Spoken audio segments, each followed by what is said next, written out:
everyone, it's Michelle from Scrap Secrets, and I have a technique video for you. I know that you've probably seen this before, the inlay die cutting, but I just did one tonight and I wanted to show you guys how it came out. So this is the die that we're going to use. This was actually one of the very first free dies that I got from My Favorite Things, so I don't have packaging for it. It's just in a Ziploc bag. When they do their free dies, it's usually the next month they put it out as a regular item, so they don't actually give you the packaging. So I'm not exactly sure what this is, but I'm pretty sure it's still available on their website.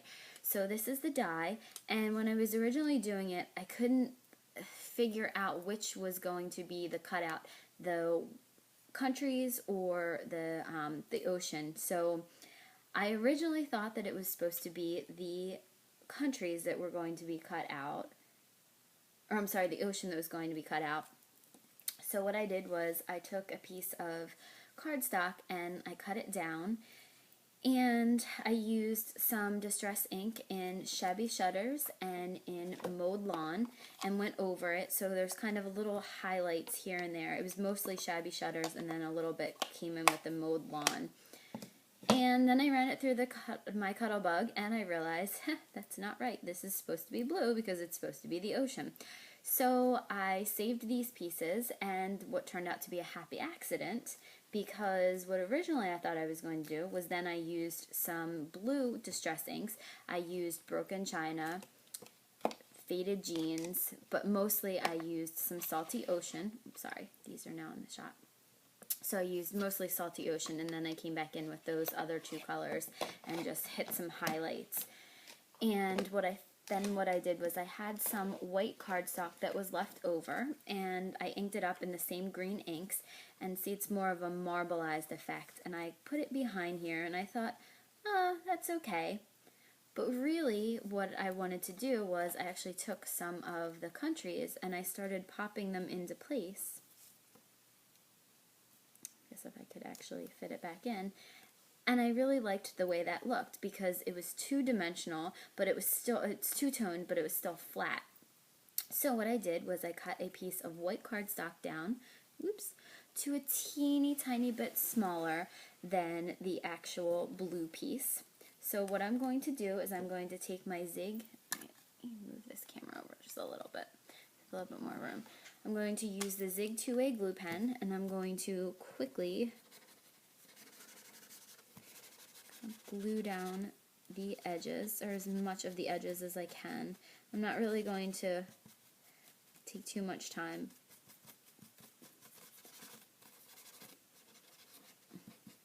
Just try to get as much of it to have glue as possible, because it's not going to go all the way to the edges. So I just want to make sure that all of the pieces that should have some white behind it do,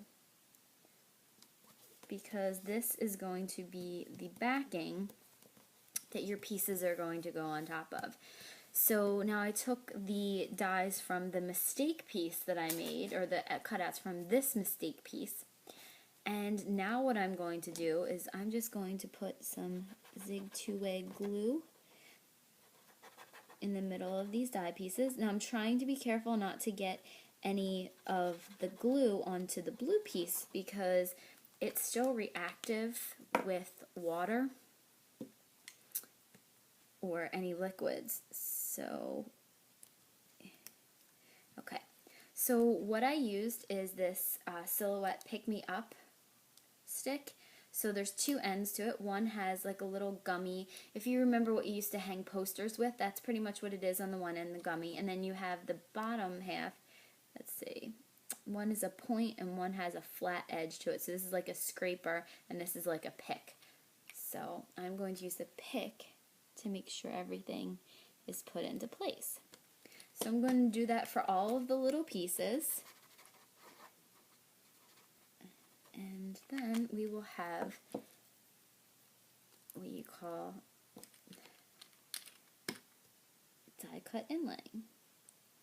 And it fits together just like a puzzle, so it doesn't take very long if you're good at puzzles. Oops, this should be over just a little bit. You probably, unlike this, you shouldn't be able to see any white cardstock behind it, so I didn't shift this over enough.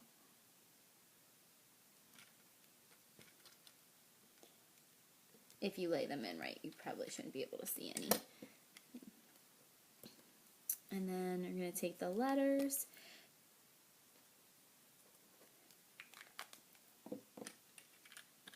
So I'm going to finish this off camera, and then I will come back on when I'm finished and show you guys what it looks like.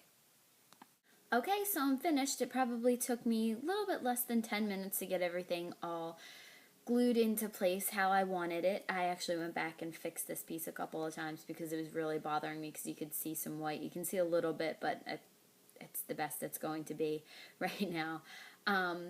So I really like the way this looks. If I was going to do anything differently, I may go around with a white gel pen and kind of go around the circle. I might see, I don't want to mess it up.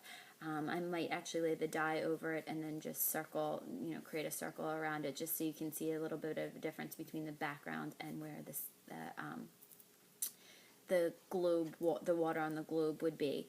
But this didn't take very long at all. I used some distress inks, just inked up some paper. It was very, very easy to do, but I think it gives it a pretty cool look because you get two different colors, but it's a fairly flat, one-dimensional piece, so it doesn't add bulk onto your cards, especially if you're mailing them, but it has a really cool effect. So this is the Die Inlay Technique. Don't mind my hands, they're all a little inky from this project, but very easy to do. If you guys have any comments or questions, feel free to leave them below. And if you guys are not already subscribers, feel free to subscribe, and I will see you guys soon with another project. Thanks for watching. Bye!